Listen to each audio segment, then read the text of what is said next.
கர்த்தருக்கு பிரியமானவர்களே, நம்முடைய வாழ்க்கையிலே கர்த்தர் எப்படி வழிநடத்தி கொண்டிருக்கிறார் என்று நாம் இந்த தொடரில் தொடர்ந்து கேட்டுக்கொண்டு இருக்கிறோம்.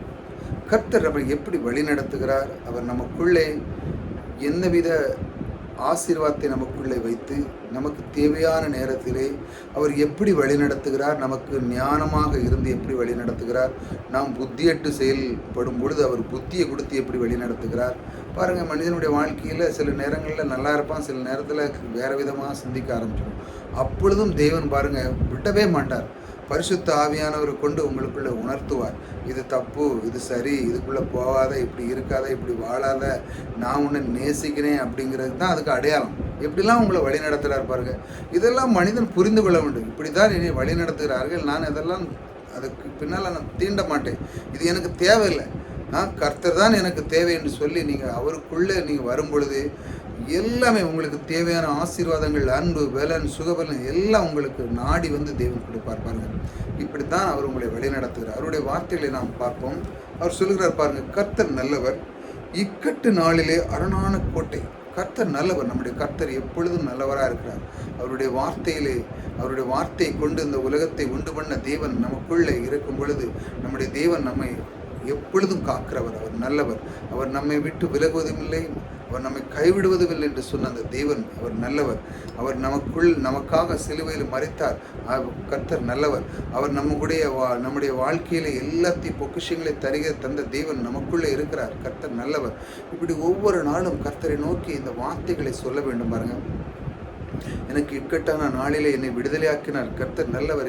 என்னை வீட்டிலே பொருளாதார செழிப்பிலிருந்து என்னை இன்னும் உயர்த்தினார். நான் கீழே இருந்தேன், நான் பொருளாதார இன்று நான் மற்றவர்களுக்கு அள்ளி அள்ளி கொடுக்கிற வண்ணமாக என்னை மாற்றின கர்த்தாதி கர்த்தர் கோடான கோடி கர்த்தருக்கு நன்றி. அவர் கர்த்தர் நல்லவர், அவர் எனக்குள்ளே இருக்கிறார் என்று சொல்லி அந்த கர்த்தரை நீங்கள் நாடும் பொழுது அப்படிதான் உங்களை வழிநடத்துகிறார் பாருங்கள். கர்த்தர் நல்லவர். இக்கட்டு நாளில் எனக்கு அரணான கொண்டு. இக்கட்டு நாளில் இருக்கும்போது மனிதனுடைய வாழ்க்கையில் பாருங்கள் சோர்ந்து போகிறான் பாருங்கள். அவன் மனிதனுடைய எத்தனையோ விதமான மக்கள் இந்த உலகத்தில் இருக்கிறாங்க. நீங்கள் ஏதாட்டும் ஒரு காரியத்தை நீங்கள் பேசும்போது, ஏதாட்டும் ஒரு நல்ல விஷயத்தில் நீங்கள் பேசி இதெல்லாம் நான் விடுதலையாகணும்னு போனீங்கன்னு வச்சாங்களாம், ஒரு 4 பேர்கிட்ட பேசிங்கன்னா 4 பேர் 4 விதமாக பேசுவாங்க. ஒருத்தன் சொல்லலாம் அப்படி இருக்காதங்க, ஒருத்தன் சொல்லலாம் இப்படி இருக்காதுங்க, ஒருத்தன் சொல்லலாம் அப்படி இருக்காது. ஆனால் தேவன் பாருங்கள், தேவனுடைய வார்த்தை என்ன செய்யுது, அந்த தேவனுடைய வார்த்தை உயிர்ப்பிக்கும். மனுஷனுடைய வார்த்தை வந்து சில நேரத்தில் சிலவங்க சொல்லுவாங்க, ஆனால் சில நேரத்தில் பாருங்கள் அது நம்மளை டிமோட்டிவேட்டில் போய் கீழே உங்களை தள்ளிடும் பாருங்கள். இக்கட்டு நாளில் அரணான கோட்டையாக இருக்கிறார். அந்த நேரத்தில் பாருங்கள் தேவன் அரணான கோட்டையாக இருக்கிறார். என்னன்னா தேவனுடைய வார்த்தையை உங்கள் உள்ளத்தில் திணிச்சு அதை ஒரு பில்டு பண்ணுறார். அவர் ஒரு வார்த்தை சொல்லுகிறார். நீங்கள் ஒரு சோர்ந்து போயிருக்கீங்க, அப்போ வந்து ஒரு வார்த்தை உங்களுக்குள்ள வருது, சோர்ந்து போகாதே, நான் உன்னோடு கூட இருக்கிறேன் அப்படின்னு கர்த்தர் உங்கள் உள்ளத்தில் சொல்றார். இப்படி இருக்கும் உங்கள் உள்ள. அடுத்த வார்த்தை சொல்றார், நான் உன்னை விட்டு விலக மாட்டேன், நான் உன்னை கைவிட மாட்டேன் அப்படின்னு சொன்ன உடனே இந்த உள்ளம் பாருங்க இன்னும் கொஞ்சம் தெரியும். அடுத்தல பாருங்க, அடுத்த வார்த்தை நீங்கள் கேட்கும்போது, உன்னை சபிப்பேன், உன்னை ஆசீர்வதிப்பேன். டக்குன்னு அந்த கூட கொஞ்சம் அப்படி கம்பீரமாக ஆயிடுறான். இப்படி வார்த்தைகளை கேட்டு கேட்டு கேட்டு கேட்டு அவன் பெரிய கோட்டை ஆயிடுறான். எப்படி பாருங்கள், எப்படி அவர் வழி நடத்துகிறாரு பாருங்கள். இப்படி வார்த்தைகளை நீங்கள் உள்ளத்தில் டெய்லி கேட்கணும். இந்த கர்த்தர் நல்லவர், இந்த கர்த்தர் என்னை எப்படியெல்லாம் வழி நடத்துகிறார் பாருங்கள். நான் எந்த விதத்தில் சோர்ந்திருந்தாலும் அவர் என்னை இழுத்து எனக்கு கற்றுத்தந்து என்னை வாழ்க்கையில் உயர்ந்தே தீர வேண்டும் என்று கங்கணம் கட்டி கொண்டிருக்கிறார். அப்படி தான் என்னை வழி நடத்துகிறார் என்று சொல்லி உங்களுடைய உள்ளம், உங்களுடைய நாவில் இந்த மாதிரி வார்த்தைகள் வரணும் பாருங்கள். இப்படி வரும் பொழுது அவருடைய வழிநடத்தல் விதமே வேற பாருங்கள்.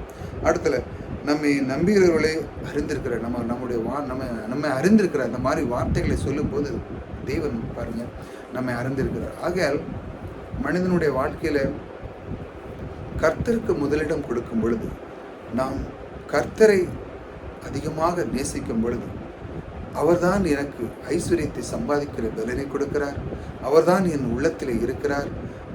ஆகையால் அவர் எனக்கு பலத்தை கொடுத்தது மட்டுமல்ல, அவர்தான் எனக்கு அந்த சம்பாதித்த பலத்தை எனக்கு அனுபவிக்கிறதுக்கு ஒரு அனுக்கிரகமும் கொடுத்திருக்கிறார். இப்படி நீங்கள் நினைக்கும் பொழுது அவர் வழி நடத்துகிற விதமே வேறு. அப்பொழுது நீங்கள் சொல்லுங்கள், கர்த்தர் என்னை எப்படிலாம் வழி நடத்தினார் பாருங்கள். நான் அந்த சோர்ந்து போன நேரத்தில் இருக்கும் பொழுது அவருடைய வார்த்தை என் உள்ளத்தில் வைத்தேன். உள்ளத்தில் வைத்தது மட்டுமல்ல, நான் தினமும் சொல்ல ஆரம்பித்தேன். தினமும் சொல்ல ஆரம்பிக்கும் பொழுது என்ன நடக்குன்னு, அந்த வார்த்தை என்ன பண்ணுது, விதையாய் உள்ளே சென்று நீங்கள் தினமும் அதை சொல்ல சொல்ல நீர்ப்பாய்ச்சலோடு உண்டு பண்ணி பெரிய ஆலமரமாய் நின்று இப்பொழுது அதை யாருமே அழிக்க முடியாது.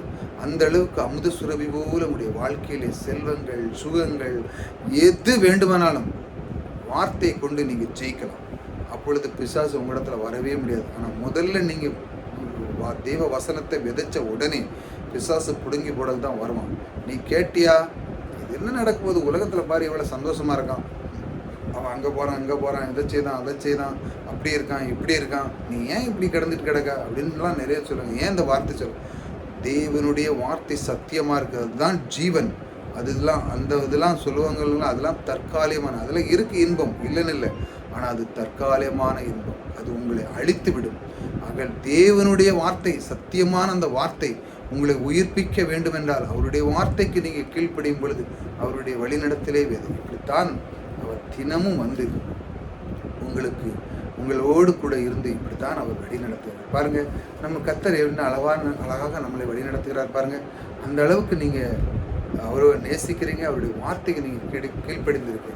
ஆகையால் அந்த அளவை நீங்கள் இன்னும் அதிகமாக நீங்கள் தேவனை நேசிக்கும் பொழுது உங்களுடைய உள்ளம் மகிழ்கிறது. உங்களுடைய உள்ளத்து மகிழ் மட்டுமல்ல, நீங்கள் அளவு கடந்த அன்பை நீங்கள் தேவனிடத்தில் பெற்றுக்கொள்வீர்கள், அளவு கடந்த ஞானத்தை பெற்றுக்கொள்வீர்கள், அளவு கடந்த செல்வத்தை பெற்றுக்கொள்வீர்கள், அளவு கடந்த சுகத்தை பெற்றுக்கொள்வீர்கள். இதெல்லாம் தேவனிடத்திலிருந்து வருகிறது. இந்த தேவன் நம்மோடு கூட இருக்கிறார். ஆக நீங்கள் சூழ்ந்து போவீர்கள். இப்படித்தான் தேவன் உங்களை வழி நடத்துகிறார்.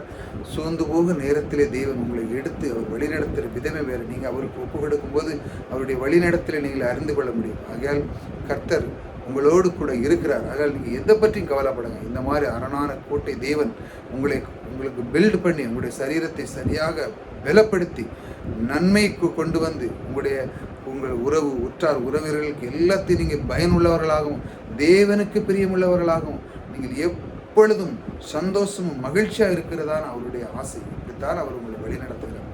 ஆகையால் கர்த்தர் எப்படி வழி நடத்துகிறார் என்று நீங்கள் யாராட்டு சொன்னீங்கன்னா அப்படி சொல்லுங்கள். அவர் தேவன் என்னை தினமும் அவருடைய வார்த்தையினால் என்னை வழிநடத்துகிறார். நான் ஏதாட்டு ஒரு தவறான காரியங்கள் எண்ணத்துக்குள்ளே போனாலும் அந்த எண்ணத்தை நிர்மூலமாக்கி எனக்கு அவர் பரிசுத்த ஆவியான எனக்குள்ளே உணர்த்தி என்னை வழிநடத்துகிற விதமே வேறு.